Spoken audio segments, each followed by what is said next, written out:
Grace College of Engineering, PH 8151 Engineering Physics, Unit 3 Thermal Physics.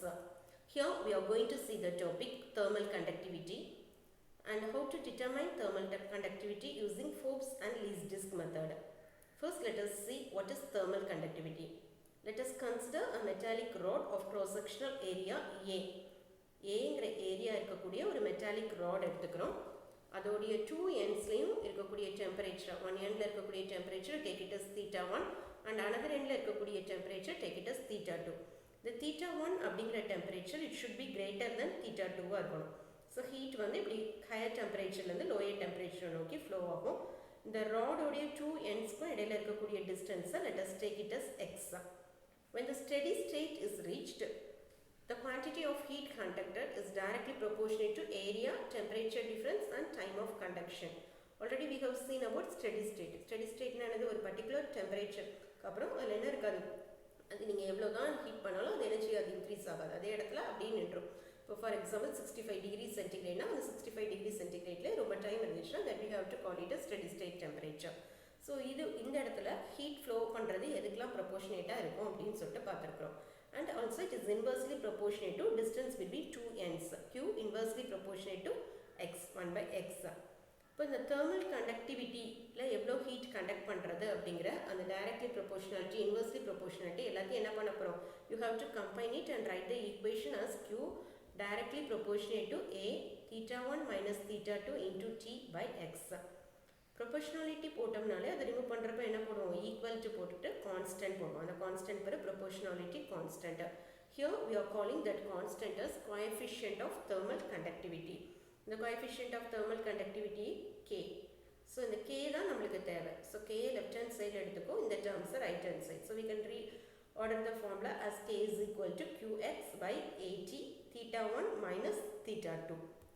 Then if you take area as 1 meter square and the temperature difference as 1 Kelvin and the distance 1 meter and time as 1 second அப்படிங்க எடுத்துக்கிட்டிங்கன்னா இந்த ஃபார்முலாவில் இப்போ இந்த இடத்துல எக்ஸ்க்கு பதிலாக 1, ஏக்கு பதிலாக 1, ஓகே, டைம் வந்து 1, டெம்பரேச்சர் டிஃப்ரென்ஸ் 1 Kelvin, இதுக்கெல்லாம் 1 1 1 1 சப்ஸ்டிடியூட் பண்ணிங்கன்னா என்ன ஆயிரும், K is equal to Q அப்படின்னு வரும்.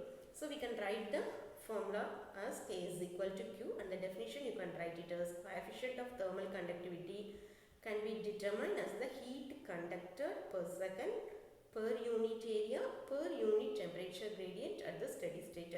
இந்த பெர் அப்படின்னாலே 1 அப்படின்னு அர்த்தம். ஒரு செகண்டில் ஒரு ஏரியாங்கிறது இந்த பெர் யூனிட் ஏரியானா 1 மீட்டர் ஸ்கொயரில். யூனிட் டெம்பரேச்சர் கிரேடியன்ட்ங்கிறது எதை மீன் பண்ணுறது, இந்த θ1 மைனஸ் θ2 பை எக்ஸ், அதுக்கு பிறகு தான் என்னது டெம்பரேச்சர் கிரேடியன்ட். இதோடைய unit watt per metre per kelvin. Then next we are going to determine the thermal conductivity. The thermal conductivity நம்ம good conductorsக்கும் கண்டுபிடிக்கலாம், bad conductorsக்கும் கண்டுபிடிக்கலாம். இப்போ காப்பர், அயன், அலுமினியம் இந்த மாதிரி மெட்டல்ஸ் எல்லாமே குட் கண்டக்டர்ஸ். அது மாதிரி நான் மெட்டல்ஸ் அப்படின்னு எடுத்துக்கிட்டிங்கன்னா கிளாஸ், ரப்பர், வுட், மைக்கா, எமோனைட் இதெல்லாமே பேட் கண்டக்டர்ஸ். லிக்விட்ஸ் ஃபோர் கண்டக்டர்ஸாக தான் இருக்கும். ஸோ நம்ம வந்து we can find a thermal conductivity using some methods.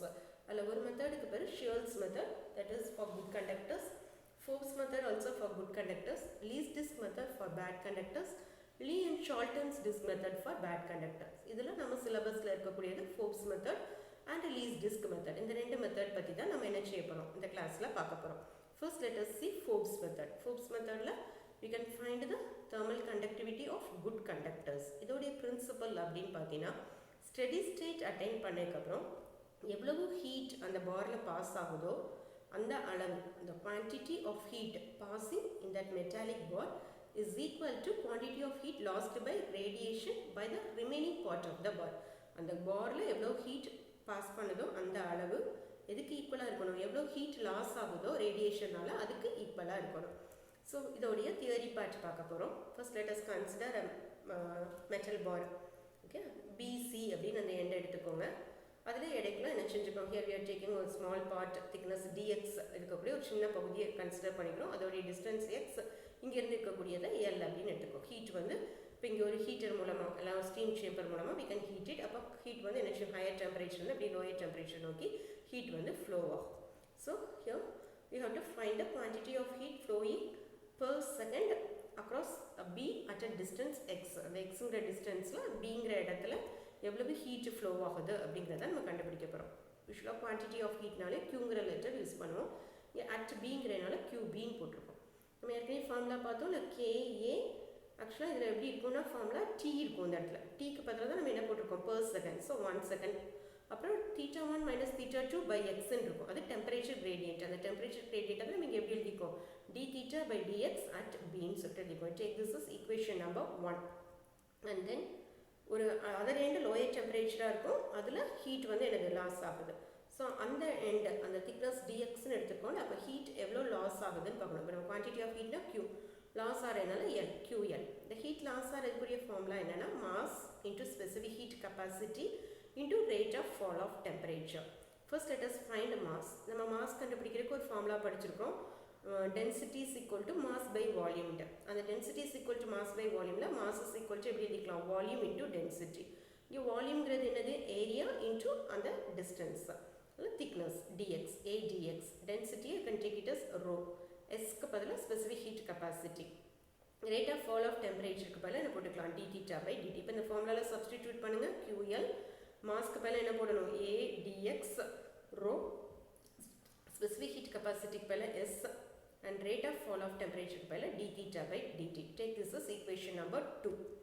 and then you have to find total heat lost by the bar at from B to C. அந்த B ல இருந்து C வரைக்கும் எவ்வளோ டோட்டலாக ஹீட் லாஸ் ஆகுது அப்படிங்கிறத நம்ம என்ன செய்யணும், கண்டுபிடிக்கணும். இந்த Bங்கிற பாயிண்ட்லேருந்து Cங்கிற வரைக்கும் நம்ம முதல்ல கண்டுபிடிச்சிக்க வெறும் DXங்கிற பகுதிக்கு மட்டும் தான் கண்டுபிடிச்சிருக்கோம். இப்போ இந்த மொத்த பகுதிக்கும் நம்ம கண்டுபிடிக்கணும்னா என்ன பண்ணணும், யூஸ்வலாக மேக்ஸில் நம்ம என்ன பண்ணிப்போம், சின்ன பகுதி மட்டும் வச்சுட்டு ஃபுல்லாக உள்ளதை கண்டுபிடிக்கணும். என்ன பண்ணுவோம், இன்டெகிரேட் பண்ணுவோம். இங்கே அதான் பண்ணுறோம். Bலேருந்து C வரைக்குங்கிறதுனால அந்த குவான்டிட்டி ஆஃப் ஹீட் என்ன போட்டுக்கோ, Q BC is equal to integral B to C A dx rho x dθ by dt. take this as equation number 3. நம்ம இதோட பிரின்சிபல் என்ன பார்த்தோம், heat conducted per second at B is equal to heat lost by the section BC. so எப்படி எழுதிக்கலாம், QB is equal to QBC. QBங்கிறது அந்த ஃபர்ஸ்ட்ல second ஈக்குவேஷன்ல பார்த்தோம், KA dθ by dx at B is equal to QBC third ஈக்குவேஷன்ல இருக்கு. integral B to C A dx rho x dθ by dt. take this as equation number 4. இந்த fourth ஈக்குவேஷனை rearrange பண்ணோம்னா நம்மளுக்கு தேவை தெர்மல் கண்டக்டிவிட்டி தான். அப்போ என்ன பண்ணிக்கோ, இந்த A dθ by dx இருக்குல்ல, அது இங்கே டினாமினேட்டருக்கு கொண்டு வந்துடும். ஸோ அதை டினாமினேட்டருக்கு கொண்டு வந்துட்டிங்கன்னா இப்படி எழுதிக்கலாம். இதில் ஏயும் கேன்சல் ஆயிரும். So we can write thermal conductivity K is equal to rho x integral B to C dθ dx by dt by dθ by dx at B. take this as equation number 5. இதுக்கு பேர் தான் இந்த coefficient of thermal conductivity. இப்போ இந்த வேல்யூவை தான் நம்ம என்ன செய்ய போகிறோம், இந்த ஃபார்முலாவை யூஸ் பண்ணி தான் எக்ஸ்பெரிமெண்ட் செஞ்சு எக்ஸ்பெரிமெண்ட்டில் இந்த டினாமினேட்டருக்குரிய நியூமரேட்டருக்குரிய வேல்யூஸ்லாம் கண்டுபிடிச்சி இல்லை சப்ஸ்டிடியூட் பண்ணி ஹியர் we are going to find the thermal conductivity. ஸோ எக்ஸ்பெரிமெண்ட்டில் செய்யணும் அப்படின்னா இதை ரெண்டு பகுதியாக பிரிச்சுக்கிடணும். ஒன்று ஸ்டாட்டிக் பார்ட் அப்படிம்பாங்க, நிலையான பகுதி. இன்னொன்று டைனமிக் பார்ட். இதில் வந்து இந்த கீழே இருக்கிற dθ by dx at Bங்கிறது இது ஸ்டாட்டிக் பார்ட். அந்த மேலே இருக்கக்கூடிய பார்ட்டு என்ன சொல்லுவாங்க, டைனமிக் பார்ட் அப்படின்னு சொல்லுவாங்க. So first let us find static part and then dynamic part. நம்ம இந்த பார் எடுத்துக்கிறோம்ல, ஒரு எண்டை ஹீட் பண்ணணும். எப்போ வரைக்கும் ஹீட் பண்ணணும், ஸ்டெடி ஸ்டேட் ரீச் பண்ணுற வரைக்கும். அதுக்கப்புறம் என்ன பண்ணுறோம், குறிப்பிட்ட டிஸ்டன்ஸில் ஹோல்ஸ் போட்டுக்கணும். ஹோல்ஸை ட்ரில் பண்ணிவிட்டு அதுக்குள்ளே என்ன பண்ணிக்கணும், we have to keep the thermometer there. இதுக்குள்ளே என்ன செஞ்சுக்கிறோம், தெர்மோமீட்டரை இன்சர்ட் பண்ணுறோம். குறிப்பிட்ட டிஸ்டன்ஸ் கிடையாது. இங்கே டிஸ்டன்ஸை எக்ஸ்ன்னு எடுத்துக்கிட்டிங்கன்னா அந்த எக்ஸுங்கிற டிஸ்டன்ஸில் தெர்மோமீட்டர் இன்சர்ட் பண்ணுறேன். இங்கே ஒரு ஸ்டீம் இதை வச்சு இதை என்ன செய்யணும், ஹீட் பண்ணுறோம். இப்போ இந்த ரெண்டுக்கும் இடையில உள்ள டிஸ்டன்ஸ் எக்ஸ்ன்னு எடுத்துருக்கல, இந்த எக்ஸுங்கிற டிஸ்டன்ஸ்க்கு எவ்வளோ டெம்பரேச்சர். திருப்பி நம்ம என்ன பண்ணிக்கலாம்னா இந்த எக்ஸை மாற்றிக்கலாம். ஃபார் எக்ஸாம்பிள் 5 சென்டிமீட்டர் வச்சுக்கிட்டிங்கன்னா அடுத்து 10 சென்டிமீட்டர், அப்போ டெம்பரேச்சர் என்ன, தென் 15 சென்டிமீட்டர், அப்போ டெம்பரேச்சர் என்ன. இப்படி அந்த டிஸ்டன்ஸ்க்கும் டெம்பரேச்சருக்கும் உள்ள வேரியேஷனை நம்ம என்ன பண்ணலாம், ஸ்டடி பண்ணி அதை என்ன பண்ணலாம், கிராஃபிக்கலாக ரெப்ரசென்ட் பண்ணலாம். இந்த டிஸ்டன்ஸ்க்கும் டெம்பரேச்சருக்கும் கிராஃபிக்கலாக ரெப்ரசென்ட் பண்ணிங்கன்னா இந்த மாதிரி ஒரு கர்வ் மாதிரி வரும். அதில் ஒரு சின்ன ஸ்லோப் வரைஞ்சிக்கோங்க. இதுக்கு நேராக கரஸ்பாண்டிங்காக இருக்கக்கூடிய பாயிண்ட்டை ஹாவ் டு மெஷர் இட். இப்போ இந்த ஸ்லோப்பில் இப்போ இதுக்கு நேரம் ஏக்கு நேரம் என்ன இருக்குது, அந்த மாதிரி இதுக்கு நேரம் என்ன இருக்குது. அப்போ இந்த நம்பர் தான் என்னது, இந்த ஏபிங்கிற பகுதி, அதாவது தீட்டா dθ. லைக் தட் இந்த இதுக்கு நேரம் என்ன நம்பர், இதுக்கு நேரம் என்ன நம்பர் இருக்குது அப்படின்னு பார்க்கணும். ஃபார் எக்ஸாம்பிள் இதில் வந்து 10 இருக்குது, இதில் 15 இருக்குன்னா இந்த ரெண்டுக்கும் இடையில உள்ளது என்னது, 5ன்னு அர்த்தம். இது ஆங்கிள் ஆல்ஃபா. இந்த ஆல்ஃபா அப்படிங்கிறது எப்படி இருக்குன்னா tan ஆல்ஃபான்னு எடுத்துக்கிட்டிங்கன்னா opposite side by adjacent side, அதான் slope. Alpha is equal to we can write it as AB by BC, opposite side by adjacent side. So the dθ by dx at Bங்கிறது tan alpha. take this as equation number 6. Fifth equation la denominator part தான் அந்த d theta by dx at b. அதை நம்ம என்னன்னு கண்டுபிடிச்சிருக்கோம் இப்போ tan alpha. அப்போ டினாமினேட்டருக்கு பதிலா tan alphaன்னு substitute பண்ணிக்கலாம். இந்த டெம்பரேச்சர் ஸ்டாட்டிக்காக இருக்கிறனால இந்த எக்ஸ்பெரிமெண்ட் பாட்டை இந்த ஸ்டாட்டிக் பாட் அப்படின்னு சொல்லிட்டு சொல்கிறோம். இப்போ என்ன பண்ண போகிறோன்னா ஒரு அந்த பார் ஹீட் பண்ணோம்ல அந்த அனதர் எண்டு அந்த ஹாட் எண்டில் வந்து என்ன டெம்பரேச்சர் வச்சுக்கணுமோ அந்த டெம்பரேச்சர் ரீச் பண்ணுற வரைக்கும் ஹீட் பண்ணிக்கிட்டே இருக்கணும். ஹீட் பண்ணி முடிச்சதுக்கப்புறம் அந்த பாரை அதை விட்டு வெளியில் எடுத்து அட்மாஸ்பியரில் வச்சுருவீங்க. அப்போ ஹீட்டிங் வந்து இப்போ இல்லை. அப்போ ஆட்டோமேட்டிக்காக அது என்ன ஆக ஆரம்பிச்சிடும், கூல் ஆக ஆரம்பிக்கும். அப்போ அந்த கூல் ஆகக்கூடிய அந்த டைமை அடுத்து மெஷர் பண்ண போகிறோம். ஃபார் எக்ஸாம்பிள் நான் 75 இருக்கிறப்போ வெளியில் தூக்கி வச்சிட்டேன். இப்போ கூல் ஆகுது அப்படின்னா நீங்கள் என்ன பண்ணணும், 75க்கு நான் கிளாக் ஆன் பண்ணிட்டேன். 75க்கு 0, 74க்கு என்ன டைம், 73க்கு என்ன டைம், 72க்கு என்ன டைம், இப்படி அதை ரெக்கார்ட் பண்ணி அதை கிராஃபிக்கலாக ரெப்ரசென்ட் பண்ணணும். டைம் எக்ஸ் ஆக்சிஸ்லையும் டெம்பரேச்சர் ஒய் ஆக்சிஸ்லையும் கிராஃப் வரைச்சோன்னா இதே மாதிரி என்ன கிடைக்கும், ஒரு ஸ்லோப் கிடைக்கும். அதில் இதே மாதிரி ஒரு கர்வ் கிடைக்கும். அதில் you have to draw the slope. From that slope you can find d theta value and dt. அதே மாதிரி தான் இதுக்கு நேராக ஒரு டாட்டர் லைன் போட்டுக்கோ, இதுக்கு நேராக ஒரு டாட்டர் லைன் போட்டுக்கோ. ஒரு இது 10, இந்த லைன் 15 இருந்துச்சுன்னா இந்த ரெண்டு கடையில் உள்ளது 5 அப்படின்னு அர்த்தம். லைக் தட் இங்கே இருக்கக்கூடியது 7, இங்கே இருக்கக்கூடியது 9 அப்படின்னா 2 seconds அப்படின்னு அர்த்தம். அது எவ்வளவுங்கிறத பார்த்துட்டிங்கன்னா we can measure d theta by dt. Okay, இதில் வந்து என்ன பண்ணணும்னா நிறைய டேஞ்சன்ஸ் நம்ம ட்ரா பண்ணலாம். ஆனால் நம்ம ஒரு டேஞ்சன்ஸ் நிறைய டிஃப்ரெண்ட் வேல்யூஸில் டெம்பரேச்சர்ஸ் வச்சு டேஞ்சன்ஸ் ட்ரா பண்ணி இந்த எக்ஸுக்கும் d theta by dtக்கும் நம்ம அந்த ஃபர்ஸ்ட் கிராஃபை வச்சு எக்ஸ் வேரி பண்ணி கண்டுபிடிச்சிக்கிடணும். அண்ட் ஆஃப்டர் தட் செகண்ட் கிராஃபை வச்சு ஃபர்ஸ்ட் கிராஃபை வச்சு எக்ஸை வேரி பண்ணி அந்த வேல்யூ கண்டுபிடிச்சிக்கலாம். செகண்ட் கிராஃபை வச்சு அந்த பகுதி ஷேடடான போர்ஷன் என்னங்கிறது இது பண்ணிவிட்டு இந்த பகுதியை மட்டும் you have to shade it out. இந்த shaded portion value we can measure it easily. இந்த BC இது வேல்யூ தான் இதை வச்சு நம்ம என்ன செஞ்சுக்கலாம், we can measure it. அந்த வேல்யூவை நம்ம இப்போ என்ன கொண்டு பண்ண போகிறோம், 5th equationல சப்ஸ்டிடியூட் பண்ண போகிறோம். 5th equationல சப்ஸ்டிடியூட் பண்ணோம்னா k is equal to rho s. இதில் இப்படி இருந்திருக்கும் இந்த இன்டெக்ரல். அதுக்கு பதிலாக area of the shaded portion போட்டிருக்கோம். டினாமினேட்டரில் என்னது அந்த 6th equationல படித்தோம்ல tan alpha. ஸோ tan alphaவை சப்ஸ்டிடியூட் பண்ணுறோம். ஸோ we can find thermal conductivity using experimental. Then after that we are going to see the drawbacks of Forbes method. Static pot உடைய experiment வந்து time consuming. அதே மாதிரி specific heat of the bar வந்து it does not remain constant at a different temperature. It should be constant. But வேறு temperature மாத்திரப்ப இந்த மெத்தடில் எப்படி இல்லை, கான்ஸ்டண்ட்டாக இல்லை. As at the same time distribution of temperatures along the bar is also in static and dynamic potல experimentல எப்படி இருக்கு, static dynamic pot experimentல டிஃப்ரெண்ட்டாக இருக்குது அந்த டெம்பரேச்சர் டிஸ்ட்ரிபியூட் ஆகக்கூடியது அந்த பாரில். So these are all drawbacks of Forbes method. So இது வந்து எதுக்காக பயன்படுத்துகிறோன்னா குட் கண்டக்டர்ஸில் தெர்மல் கண்டக்டிவிட்டி கண்டுபிடிக்கிறதுக்கு இந்த மெத்தட் பயன்படுத்துகிறோம். The next one least disk method. இந்த மெத்தட் வந்து பேட் கண்டக்டர்ஸில் தெர்மல் கண்டக்டிவிட்டி கண்டுபிடிக்கிறதுக்காக யூஸ் பண்ணுறோம். இதோடைய principle the same. The steady stateல rate of heat flow into a system is equal to the rate of heat flowing out of a system. அந்த சிஸ்டத்துக்குள்ளே heat போகிறது it is equal to அதுலேருந்து வெளியில் வரதுக்கு ஈக்குவலண்ட்டாக இருக்கணும். That is nothing but heat conduction is equal to heat radiatedஆக இருக்கணும். இதோடைய apparatus setup இப்படி தான் இருக்கும். இது ஒரு ஸ்டீம் பாய்லர். இதில் வாட்டர் எடுத்து ஹீட் பண்ணுறோம். இதில் ஒரு ரப்பர் டியூப் மூலமாக இது வந்து 2 டிஸ்க், இது மேலே ஒரு டிஸ்க் இருக்கும், கீழே ஒரு டிஸ்க் இருக்கும். இதை ஹீட் பண்ணுறோம். இது இந்த ஸ்டீம் சேம்பர்லேருந்து வர மொத்த ஹீட்டும் இங்கே இருக்கும். இதில் ஒரு ஹோல் இருக்கும், அதில் ஒரு தெர்மாமீட்டர் வச்சுருக்கோம். இந்த T1 அப்படிங்கிற இந்த தெர்மாமீட்டரில் ஃபுல் டெம்பரேச்சருமே கிடைக்கும். 98 டிகிரி சென்டிகிரேட், 99, 100 கூட வரும். இதுக்கு இடையில ஒரு நான் கண்டக்டர் வைக்கிறோம். அது கார்ட்போர்டு, ஒரு கார்ட்போர்ட் நான் கண்டக்டர் வைக்கிறோம். அப்போ கார்ட்போர்டை தாண்டி இந்த கீழே உள்ள டிஸ்க்கு ஹீட் கம்மியாக தான் ஃப்ளோ ஆகும். அதில் ஒரு டெம்பரேச்சர் வச்சுருப்பீங்க, அது T2. ஸோ ஒரு பர்டிகுலர் அளவு வரைக்கும் அந்த டெம்பரேச்சர் ரைஸ் ஆகிட்டே இருக்கும். அந்த பர்டிகுலர் அளவுக்கு அப்புறம் அது ரைஸ் ஆகாது. அந்த அளவு எதுவோ அதை நம்ம நோட் பண்ணிக்கிடணும். அதுக்கு பிறகு தான் ஸ்டெடி ஸ்டேட் டெம்பரேச்சர் அப்படிம்பாங்க. இப்போ for example steady state temperature 65 அப்படின்னா நம்ம என்ன பண்ணிக்கணும், θ2 65, அது மேலே இருக்கிறது θ1 அல்ல T1 அப்படின்னு சொல்லிட்டு என்ன செஞ்சுக்கணும், you have to fix it out. And after that என்ன பண்ணணும்னா அந்த ஸ்டெடி ஸ்டேட் ரீச் ஆனதுக்கப்புறம், அதாவது ரொம்ப நேரமாக ஒரே இது நிற்கிதுன்னா அதுக்கு பிறகு தான் ஸ்டெடி ஸ்டேட். அந்த 65 டிகிரியில் அப்படி நடக்குது. அப்போ 65 டிகிரியில் ஸ்டாப் பண்ணிவிட்டு என்ன பண்ணணும்னா இதுக்கு இடையில ஒரு கார்ட்போர்டு இருந்துச்சுன்னா இந்த கார்ட்போர்டை நம்ம என்ன பண்ணிடணும், வெளியில் எடுத்துடலாம். இந்த லைட்டாக என்ன செஞ்சுக்கணும், இந்த டிஸ்கை தூக்கணும். தூக்கிட்டு you can remove the cardboard. இந்த கார்ட்போர்டை ரிமூவ் பண்ணோன்னே இப்போ டேரெக்டாக என்ன செய்யும், 2 டிஸ்க்கும் போடும். டேரெக்டாக வரப்போ என்னாகும், இந்த கீழே ஹீட் வேகமாக பாஸ் ஆகிடும். ஏன்னா இடையில நான் கண்டக்டர் இருந்துச்சு, அதை எடுத்துட்டோம். அப்போ ஹீட் வேகமாக கூடும். நம்ம 65 இருந்துச்சுன்னா அப்படியே கூடிடும். நம்ம என்ன பண்ணணும், ஒரு 80 கிட்ட வந்த உடனே யூ கேன் ரிமூவ் இட். அந்த ஸ்டீம் சேம்பரை வச்சு ஹீட் பண்ணுறோம், அந்த ப்ராசஸை ரிமூவ் பண்ணிவிட்டு வெறுமனே கீழே உள்ள டிஸ்கையும் இந்த தெர்மோமீட்டரையும் மட்டும் வச்சா போதும். அப்போ என்ன பண்ணிடுவோம்னா 80 டிகிரியில் காமிக்கும். நம்ம இப்போ என்ன பண்ணிக்கணும், ஒரு ஸ்டாப் கிளாக் எடுத்துக்கிடணும்.